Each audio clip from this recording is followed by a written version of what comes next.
kitchen. Today I'm going to be doing some rebatching. So I just thought I'd show you how I do this. I have some nice soft soap. So I have been having really amazing success. Let me go get you a couple of examples of two of the holiday soaps I've made so far. All right, so this is my apple pie slice. No, apple. This is my apple one. I haven't named it yet. It's beautiful though. And this one is absolutely gorgeous. You can see the little pieces of the apple soap, and you can see a pencil line, and it's got piping on the top. Super, super pretty, and it is a Rebatch soap. It is just as pretty, if not a little more pretty, actually, than my, oh, it smells like cinnamon and apples, than my, some of my hot process, and it actually got really hard, really, really fast. The same with this one.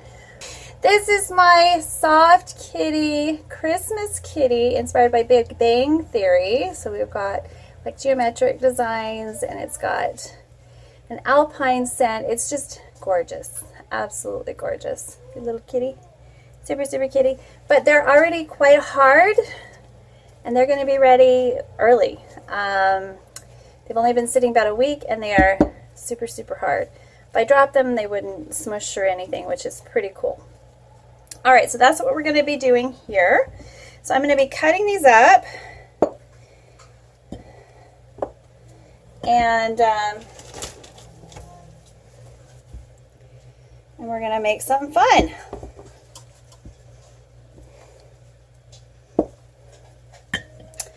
So when I was first making soap, I actually would like grate it, and that took forever, and it was horrible. Honestly, I mean, honestly, it was terrible. Okay, now I'm just going to set these, well, I guess I can sit here while you can see them while I work. So I don't do that anymore. I just chomp them up like I do my melt and pour, and I give it more time, and if it's not melting right, then I'll add a little more water. But if you go on low, it goes slower. You try doing the too fast and getting impatient, and it doesn't work well. And then when it dries, it's all weird. Anything that's got soda ash, like you can throw the soda ash in here and it'll remelt. It just, I think the trick is it has to be soft soap to work as well as this.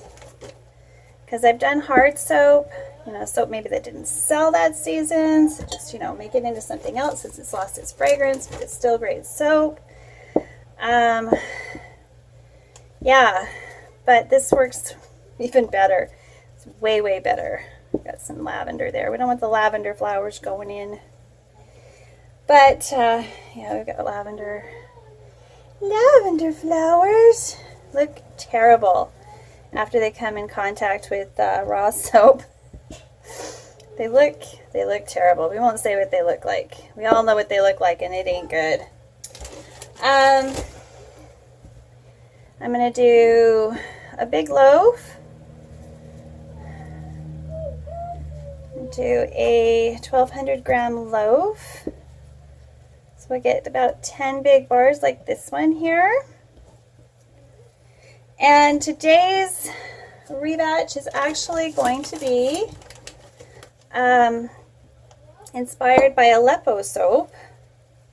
So it's my soap base, and then we're going to enrich it with some of the Aleppo ingredients. So the bay tree leaves, I made it a bay tree infused oil, and then this is all dry, but it's got oil in it, and I ground it up. So we're going to add some of this to it. It's probably enough for 2 batches.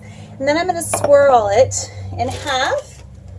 Hopefully it'll swirl. If it doesn't swirl, it'll at least do, you know, Patchy the Pirate here. It'll at least, you know, give it some definition and some fun. So those are not the ones I want to do. Got a whole bunch more here. So these are like the end pieces from my slabs, most of them, or they're an end piece from, I'm so excited that I don't have to waste all of this soap. I'm having like so much fun with it. This doesn't even need to be sliced. You can just be put in there. They do tend to be darker. The extra heat can caramelize the milk that's in these soap because I use buffalo milk in it. So that's why my designs are generally darker. And I'm not really worried about the fragrances I'm using because I want to try, you know, some of those fall scents, which are always going to turn brown, or like this one, kind of an ivory, even though I added a lot of titanium dioxide. Still super pretty, and it's super lathery. It's brilliant. I'm not real worried about, actually, I'm not real worried about the lavender, so I'm going to go ahead and put it in. So this will be a lavender Aleppo. I'm not actually going to scent it with anything. There'll be a little bit of the lavender in there. But we're just going to go with the smell of that soap. Alright, so I've got a big crock full of soap, and I'm going to add about a half a cup of water. I will probably add another half a cup of water about halfway through the cook.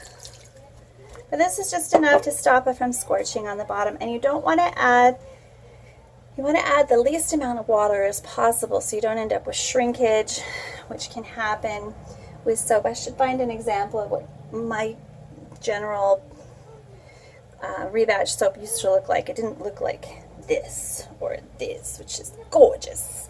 Of course, I've been soaping for 20 years and my techniques have improved. So hopefully you can learn from me if you are a brand new soap maker and not make the mistakes that I did and always have gorgeous results. So I'm going to put this on and bring you back when it's melted. Okay, one more note before we get cooking is one thing I'll do to prevent excess moisture loss so I don't have to add more is covering it up with one of these, which traps some of the extra steam that might come out. It's the same thing I do with my hot process countertop to minimize loss of moisture. Alrighty, so it's been about an hour with it on high, half a cup of water, and a kilogram of soap. I'm going to add a little bit of the laurel berry oil that I got from Be Scented, I believe. Let's see. Yeah, Be Scented. It's the only place I've been able to find it. Just to super fat it a bit. It has a very strong scent. It doesn't even really smell like my bay oil. Berry's got a different scent. So let's get some of the infused bay as well. Infused bay. Oh, there you are. Big jar. That's over here. So here's the jar of bay that I made. It's that same really dark. It smells amazing. This actually smells like bay. So I'm going to put some of that in there as well, just to add an air of authenticity. It's only about a tablespoon for a kilo. I didn't super fat more than 5%. You can go up to 10%. I am going to add just a wee bit more water.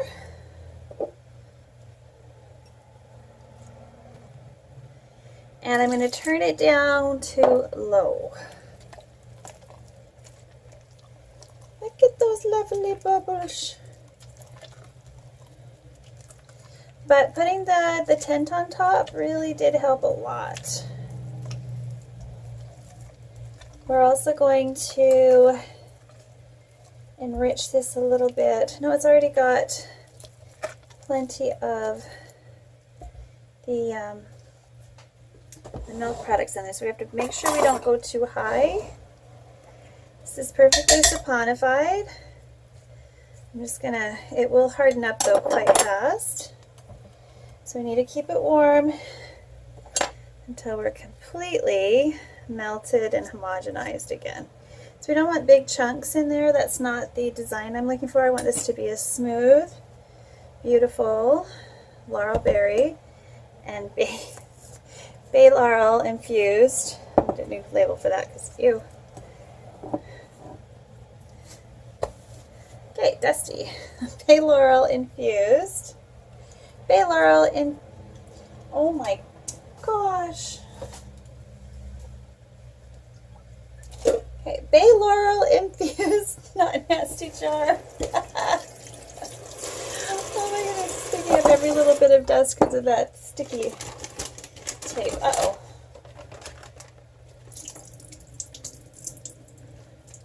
I'm going to put the last of this soap that was in this bag in there.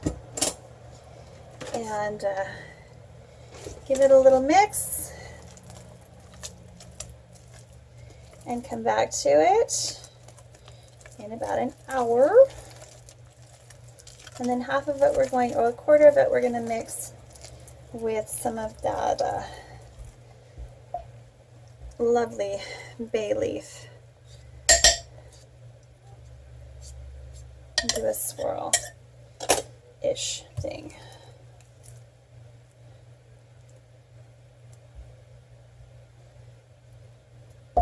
Awkward, but it's going to work if I have heat pads anyway.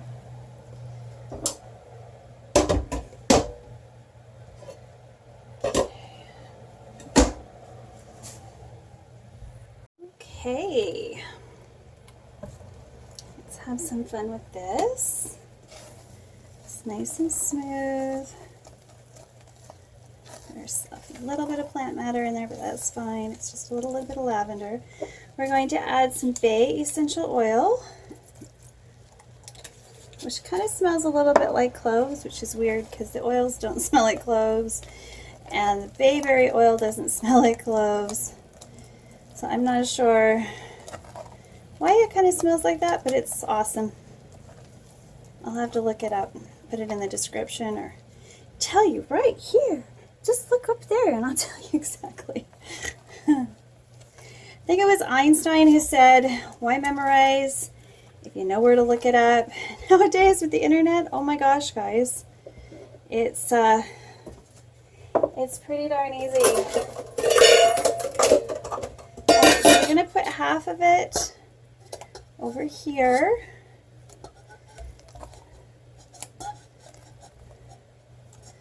And then the other half I'm going to mix in a tablespoon or so of this. We'll see what it looks like, see how we like it. Yeah, there's about a tablespoon. It's also going to give it a bit of a green texture. There's a little extra oil in there, a little extra scrubby. I don't want it to, oop, we got a clump there. We're not going to keep that. Anything that clumps doesn't stay. If it didn't melt and I catch it, I'm pulling it out. Well, if it's significant. I think we'll go with just a wee bit more. So I'm going to go a tablespoon and a half-ish, something like that. Save that for another one. Because from how this smells, I think I'm going to be wanting to make some more of this. This smells absolutely incredible. Yeah, I sent it both sides. For a second there, I didn't know. So we're going to, hopefully you can see this, we're going to kind of plop and plop. And then we're going to plop and plop. This is not going to be a swirl. It's going to be a fun ploppy soap. I'm wanting to do something that's like a, I don't know, kind of like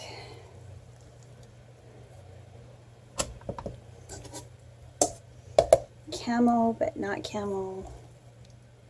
I don't know.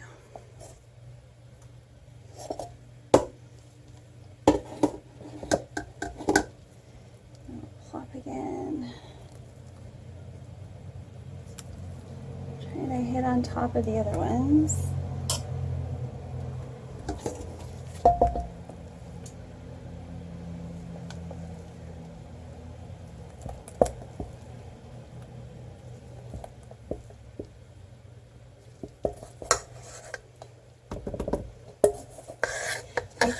plopping method works pretty dang good for rebatching, guys. So yeah, definitely recommend it. Ooh, we got a big leaf in there. I don't think I want a big leaf in there. It's kind of hard to tell.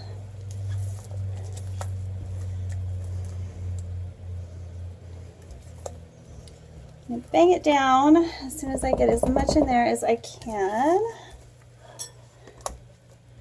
I didn't quite make enough, I don't think. Oh well, this will be a little bit smaller bar, but that's okay.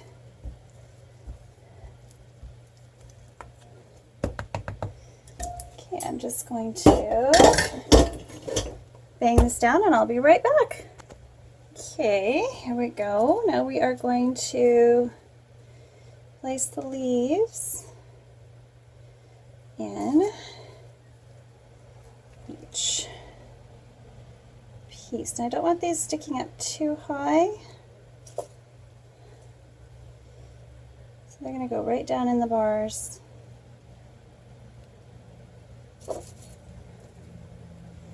And if I do it right, I'll be able to cut them without problems. I may have to use my bud cutter for this one. No, we'll see.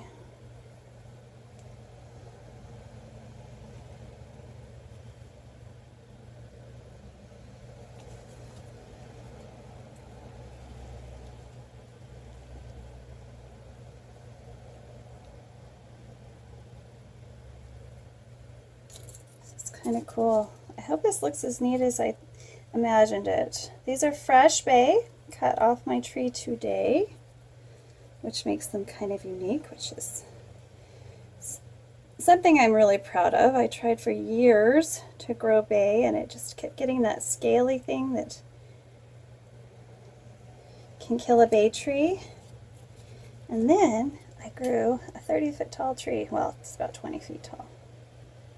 Well, at least 15 feet tall. All right, so there is my finished soap. I'll bring you back when it's time for the cut. We're going to wait a little while. Okay, so we'll see you when we get back. Bye for now. Get my Aleppo Inspired soap here, and we're just going to go ahead and cut it. And hopefully we get a camel type. Boy, there's some big chunks of stuff in there. Maybe I'll take that one out. Need a whole twig. But this is fresh, which is kind of cool.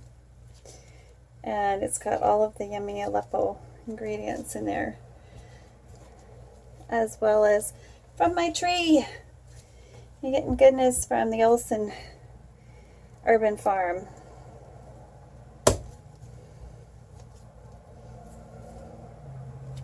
We're not really a farm, we just wish we were a farm. We have a few ducks. The urban wildlife won't let us be a farm. I'm just telling you right now. Raccoons eat all your chickens, and mink kill all your ducks, and quail don't have a chance either. Oh, this is pretty. I'm loving this Aleppo style. Thank you, thank you, thank you. Those of you from, I believe it's Syria. Now I'm going to show you a treat I purchased for myself. I'm going to have to turn these around. Otherwise I'm not going to get my full bars. I got some authentic Aleppo soap.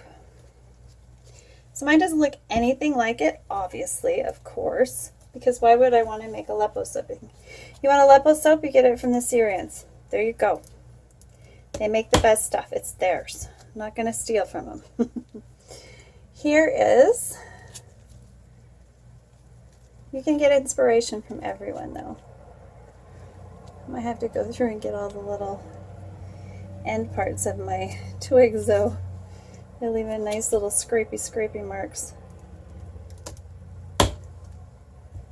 Woo! Cut part of that leaf. So we got a leaf from the adjoining one. Now we're on that one.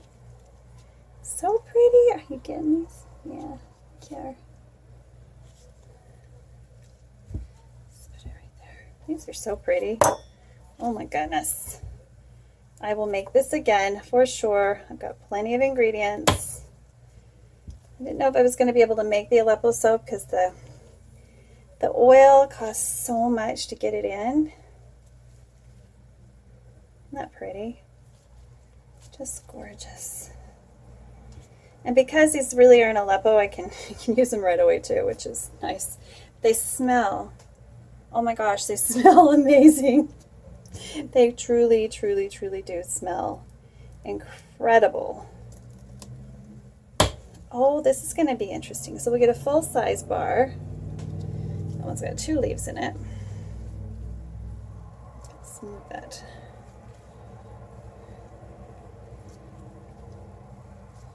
I think I'm going to cut it this way since that leaf got schmozzled anyway.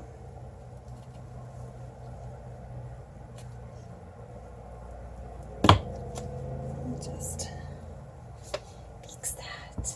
So we got 1, 2, 3, 4, 5, 6, 7, 8, 9 bars. I normally get 10. Oh, that's right, because I made it extra thick because it's not as tall. Aren't they gorgeous? Fresh bay from my garden.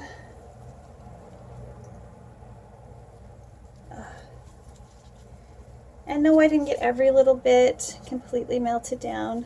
That's okay. That gives it interest and dimension, which is super beautiful. All right, if you enjoyed learning how I make my Aleppo Inspired soap, click like and subscribe and come on back because I'm sure we'll have more in store to entertain you. And if you want any of these products, they are in my store. If you don't see them in the store, please go ahead and comment and request a custom order. If we have enough people interested, we will make it again. But there has to be an interest there. So we'll see you next time. Bye for now. Okay, so this is my Aleppo Inspired soap.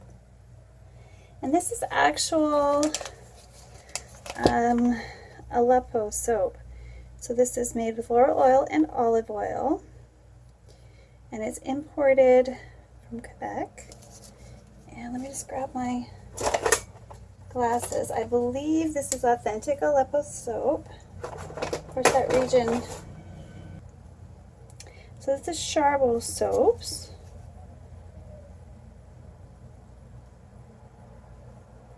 Aleppo handmade soap that existed since 1,000 years. Natural soap rich in olive and laurel oil for centuries to nourish, moisturize, smooth, calm, and very useful for hair and body. We combine these 2 ingredients to create a smoothing and cleansing unique bar. This moisturizing soap does not contain any animal ingredients nor any artificial colors and was not tested on animals. Made by the original Syrian handcraft. So these are handmade. And I am going to be stamping my soap with my own stamp because that's how I do my soap now for my artisan bars, especially my natural bars, but all of them actually. So this is a pound of Aleppo soap. It's huge, it's enormous, and it's rock hard. Mine, of course, is not yet because it's pretty fresh soap. It's rebatched and beautiful, but it's different. It's completely different. So there we go. Aleppo soap, made by Syrians. An Aleppo Inspired soap, made by Jentle Soaps. All right, bye for now.